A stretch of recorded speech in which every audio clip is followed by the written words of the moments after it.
hari ini, yang terhormat pimpinan Sekolah Tinggi Teologi IKA, Bapak Ibu, saudara-saudara yang dikasihi Tuhan, salam sejahtera, shalom. Shalom.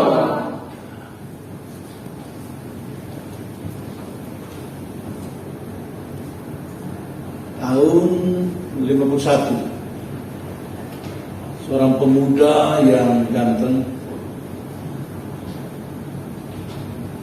Edward Reed, menginjakkan kaki di Papua, di Irian Jaya Barat, dan pada waktu itu masih dalam jajahan Belanda.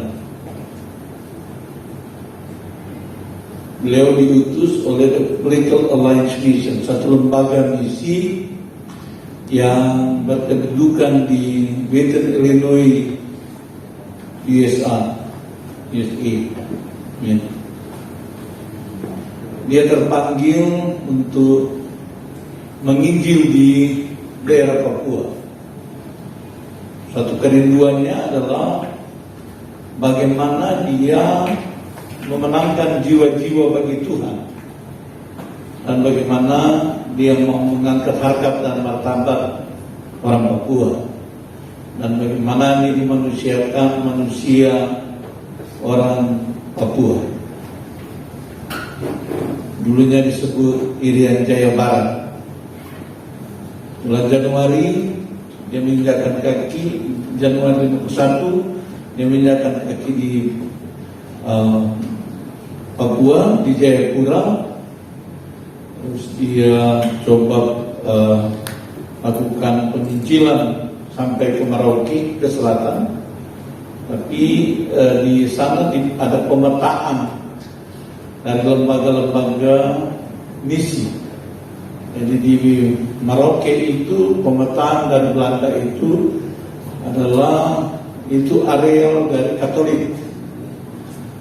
Jadi dari Katolik itulah terus, karena itu di Merauke itu tidak boleh lembaga misi masuk, maka mereka bergeser ke Timika itu. Dan pada bulan Juni Edward Reed itu ke Manokwari. Jadi Belanda itu mengatakan bahwa sebaiknya Edward Reed menginjil di Manokwari.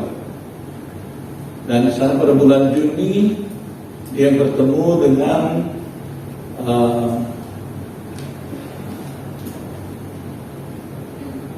Walter Erickson, dan di sanalah misi tim, lembaga misi tim diperkenankan untuk melakukan penginjilan.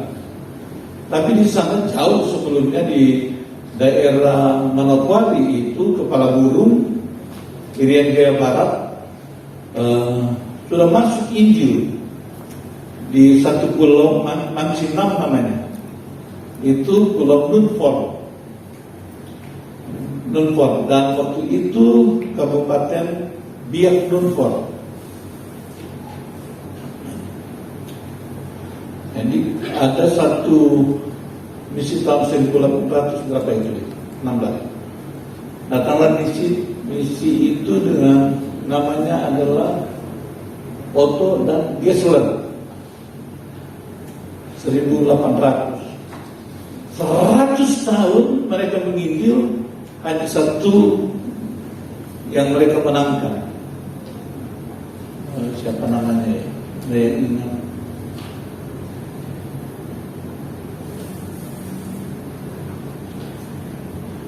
Itu marga atau Famsa namanya. Saya lupa sekarang. Ya. Terus dari bulan Juni tahun Kaviar yang orang Kristen pertama yang diinjili oleh Otto dan Gessler, dan menjadi satu pencamlangan Injil masuk di Papua, yaitu di Mansinam. Setiap bulan Februari ada acara Injil masuk ke Papua tanggal 6 kalau tidak salah. Nah, 100 tahun kemudian masuklah Edward Reed dan Walter Erikson. Terus mereka melakukan penginjilan. Mereka mulai jalan kaki dari Sowi Manokwari, dan mereka mulai jalan. Gitu. Dan mereka melakukan penginjilan, dan budaya masih tinggal di pohon diturunkan, dan ada guide-nya. Mereka ada 9 orang. Guide itu terus ada kalanya sampai di satu daerah dengan suku yang ada, guide itu diganti, gitu. Supaya tahu bahasa di sana. Di sana ada suku, jadi mereka mulai dari suku Mea, terus ke berjalan ke Hatam terus pokoknya sampai ke suku Souk sana, gitu. Jadi dalam perjalanan itu mereka tiba di satu kampung. Terus pada tanggal 29 September tahun 1952, kampung apa itu? Saya lupa itu. Ada yang ingat kampung itu? Keba. Hah? Keba. Daerah Keba. Iya, daerah Keba. Tapi ada kampung itu. Sampai di situ guide ini yang 6 orang ini membunuh, gitu. Membunuh. Terus yang meninggal lebih dulu adalah Edward Reed. Walter Erikson lari, tapi sudah dalam keadaan luka, dan dia bersembunyi di satu semacam satu lubang di dekat sungai, dan dia meninggal di situ. Dia meninggal di situ, kehabisan darah kalau tidak salah di situ. Ini 2 pemuda ini, satu berumur 24, satu berumur 26 tahun. Mereka terpanggil untuk melakukan penginjilan. Mereka tidak takut. Mereka punya tujuan adalah supaya nama Yesus, supaya banyak orang diselamatkan, banyak orang Papua diselamatkan. Pada waktu mereka meninggal itu, kabar mati sakitnya kedua orang itu tersebar ke Amerika. Dan waktu tersebar itu mulai orang berdatangan, mulai banyak orang berkomitmen untuk meneruskan itu. Darah orang yang mati syahid itu, darah Edward Reed dan Erikson itu berteriak kepada Tuhan, sehingga banyak orang ambil bagian untuk melakukan pemberitaan Injil, melanjutkan apa yang sudah ditanam oleh Erikson dan Reed itu.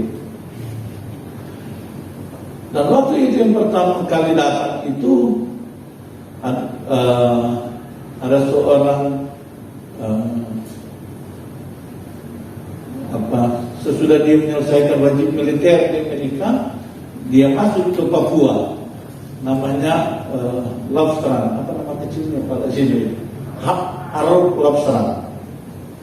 Harold Lobstrand tiba di Manokwari, terus disertai dengan Hill, dan berdatangan Smith dan apa semua. Dan setelah itu tahun 59 mereka dirikan sekolah Alkitab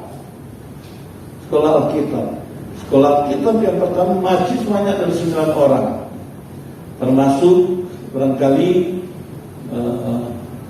ada yang kenal kemarin kita memberikan penghargaan terhadap perkabaran Injil, adalah salah satunya adalah Bapak Pendeta Domingus Mayor yang kemarin kita berikan penghargaan kepada. Tidak ada orang yang memberikan penghargaan. Kita telah memberikan penghargaan, menghargai orang yang memberitakan Injil. Salah satu sisi Pak Mayor ini dia bertugas ke daerah Senggo, daerah selatan sana. Dia dari Kampung Ayam, terus jalan kaki, dan di sana kendaraannya adalah perahu lewat sungai. Dia lakukan itu, dan dia berperan dengan 3 fungsi. Sebagai penginjil, dia juga berkarya dengan sebagai mantri untuk kesehatan. Dan dia juga tukang, sama-sama dengan bapak siapa yang baru meninggal juga, itu yang di Sentani, Jayapura. Saya iya, Bapak Ondi. Saya bersyukur 5 tahun yang lalu saya bertugas ke Jayapura, terus saya masih sempat berkunjung kepada beliau, Bapak Ondi. Dia waktu itu sudah tidak bisa berdiri, dia ada di kursi. Dia sudah di tempat tidur sebenarnya, karena bilang Papa Jimmy mau datang. Dia berupaya sedemikian rupa untuk duduk. Ya, kami ketemu.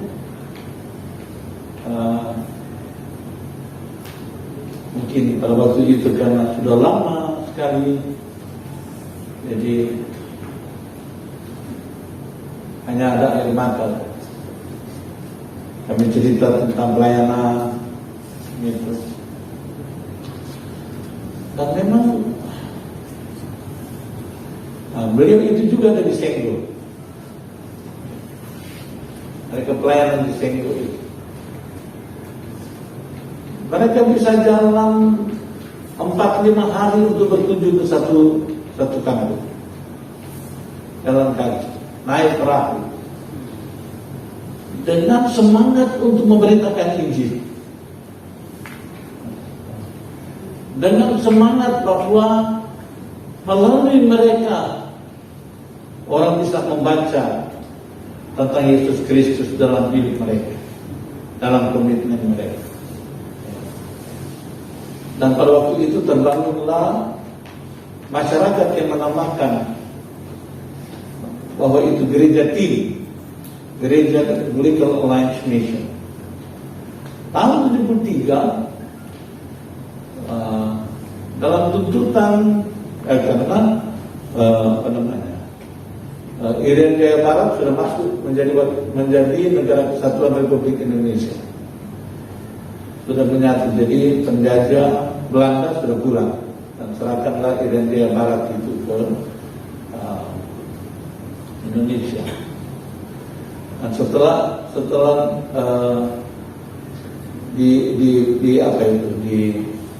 pemerintah Indonesia itu mengharuskan supaya setiap lembaga-lembaga harus dinotariskan, didaftarkan. Dan tahun 3 itu didaftarkan dengan nama Persekutuan Kristen Alkitab Indonesia, PKA.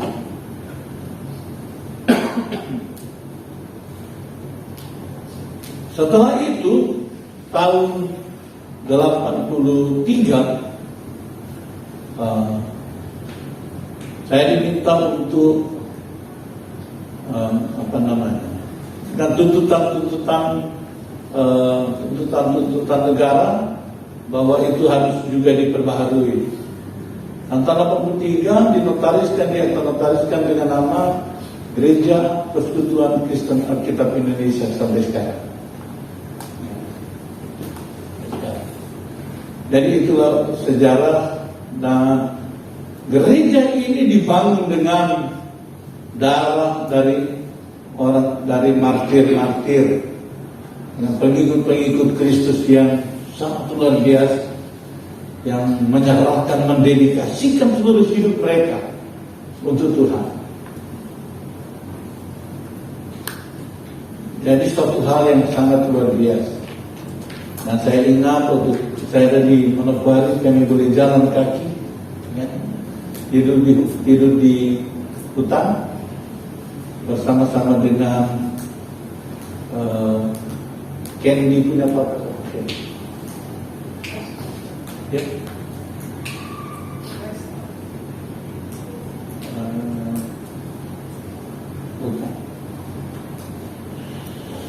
Pak Hil,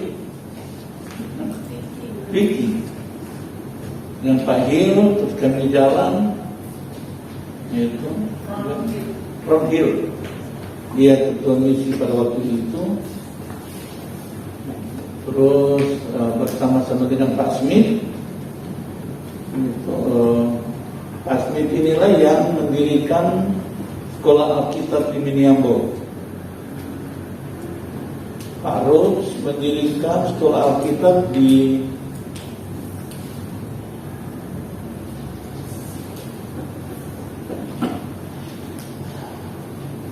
PK. Bukan. Di mana itu tempatnya itu? Saya mulai lupa. Testega. Di Testega ada sekolah Alkitab. Terus Rusler mendirikan sekolah Alkitab di Merauke. Sampai sekarang sekolah Alkitab ada, yang disebut dengan sekolah Alkitab Rusler.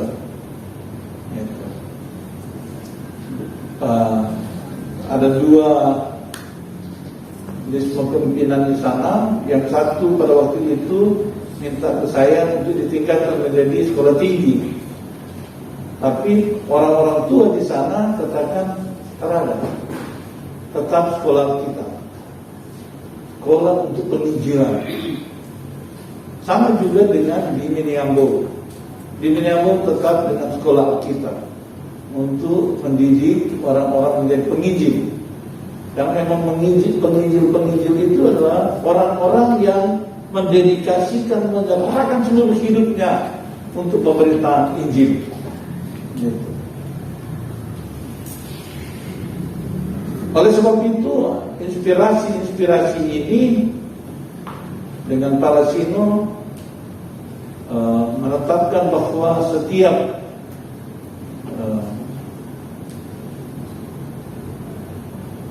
bulan Juni harus ada mission trip. Harus ada mission trip sampai ke ujung manapun.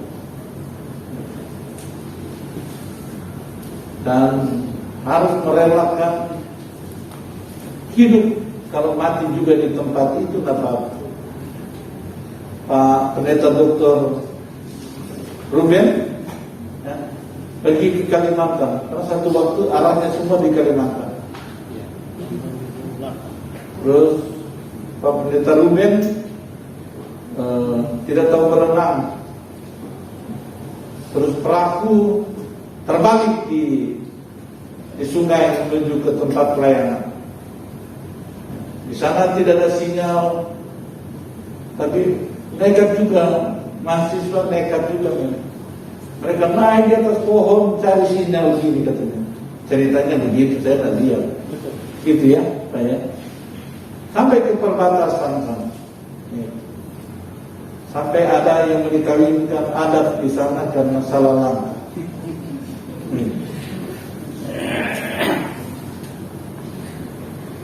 Terus semua mandi di sungai. Itu. Mandi di sungai.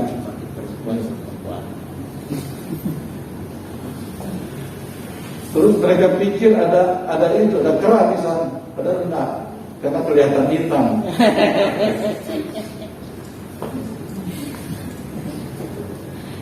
Jadi itu perjuangan.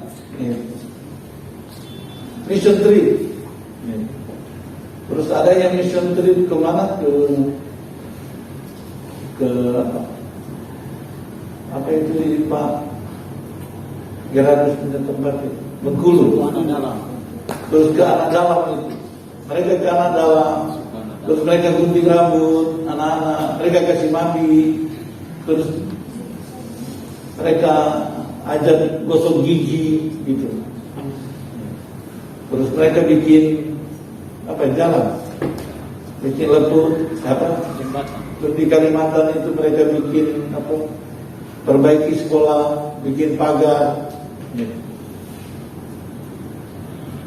Permission trip, inspirasi dari dua pemuda yang tidak tidak sayang diri. Kalau orang ada bilang tidak sayang diri, masih muda, cowok ganteng, ya, datang di tempat yang mereka tahu mereka akan mati. Setelah mereka mati, banyak para misionaris masuk ke Indonesia, mereka memberitakan ini. Dan Palasino pernah pergi ke Agats. Palasino bilang cuma 1 minggu, tapi kemudian 1 bulan jadinya karena memang tidak ada kendaraan pulang. Terus ada satu orang Nias kita di sana di Agats. Dia KKN di sana. Rumah semua ada di atas air. Dia melayani.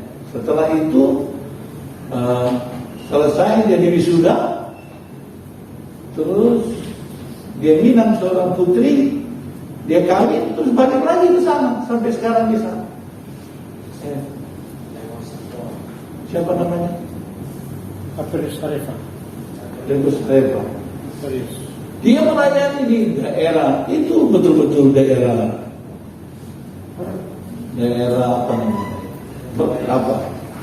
Medan yang berat.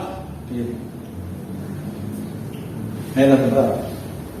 Palasino pernah sampai di sini, dan Palasino potong buaya karena si Sapelus itu pelihara buaya. Makanannya buaya juga kali di sana. Daging buaya. Pak Simon Ibu Dona pernah sampai ke daerah mana itu? Mimika, Nakai. Mereka jalan dengan boat untuk memberitakan Injil. Dengan Pak Marcel tidak salah. Terus boat yang satu sudah tiba, Pak Simon dengan Marcel hilang di mana? Nanti jam 12 malam baru tiba. Terus mereka naik boat dengan medan yang sangat luar biasa. Air pasang, boat tidak bisa jalan karena ada pohon begitu. Mereka coba angkat-angkat dan satu orang jatuh untuk tidak dimakan buaya. Orang sudah jatuh, mereka masih ketawain juga. Jadi memang yang saya maksudkan adalah untuk melakukan pemberitaan Injil, memang mental harus kuat. Memang harus serahkan kepada Tuhan. Kami jalan itu di hutan, terus pakai tidak boleh tidur di bawah pohon. Terus besoknya nanti dicubit, masih hidup, belum dimakan, gitu. Tapi itulah pemberitaan ini. Itulah yang mau panggilan yang sesungguhnya. Tidak pilih-pilih mau pergi kemana. Tidak mengeluh. Pak, saya mau pergi pelayanan tapi nggak ada itu, nggak ada transport. Pak, hujan nggak bisa. Memberitakan Injil, panggilan jiwa itu kapan saja, dalam situasi dan kondisi apa saja, jalan. Beritakan Injil. Ini anak-anak dari Papua ini, mereka punya papa, punya mama, memberitakan Injil. Dulu juga masih suku dengan suku berkelahi. Tapi mereka jalan memberitakan. Bupati dengan Merkuali, bapaknya seorang penginjil yang luar biasa. Bupati di Arpak, itu bapaknya saya kenal, ya. Karena kami pernah jalan sama-sama memberitakan ini. Ya. Jadi memberitakan Injil itu betul-betul panggilan.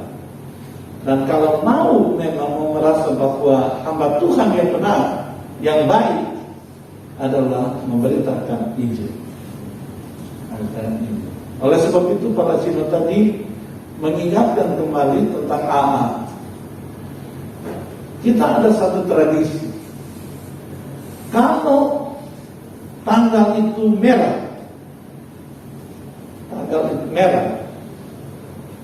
karena kita tidak ada libur. Kalau aktivitas akademik itu dalam kalender akademik itu tidak ada aktivitas, maka itu diganti dengan aktivitas penginjilan. Ada tradisi yang disebut dengan AA. Kalender merah, semua keluar, tidak boleh naik kendaraan. Sampai di mana kaki melangkah. Terus memang ada itu dipetakan di mana, terus berapa orang yang diketemu dan memberitakan Injil. Tidak boleh naik kendaraan. Jalan terus sampai di mana, baru balik. Syukur kalau balik, kalau nggak balik ya nggak apa-apa. Jalan terus. Iya, jalan terus. Suruh pergi. Tuhan Yesus berserta. Dan pada akhirnya kita sudah berkomitmen, kita sudah setuju untuk menjadi hamba Tuhan, menjadi guru sebagai hamba Tuhan. Maka yang ada adalah serahkanlah hidupmu kepada Tuhan. Amin. Dan Tuhan akan memberikan dan memelihara. Shalom.